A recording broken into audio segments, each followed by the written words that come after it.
آیا خدا قهر میکنه؟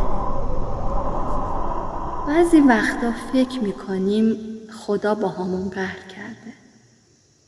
دعا کردیم و نشد. زمین خوردیم. درا هم برومون بسته شد. اما قهر کردن از صفات ماست، نه از صفات خدا. ما خسته میشیم، ما میبریم.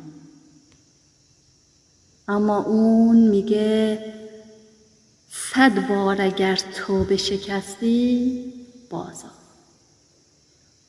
اگر قهر بود اصلا دلمون به یادش نمیافتاد. دل نگران تو نشانه رابطه است، نه قطع شدنمون.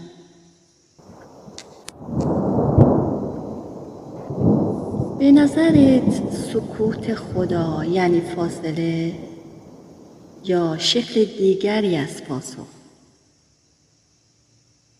اگه به دلت نشست اینجا صلح در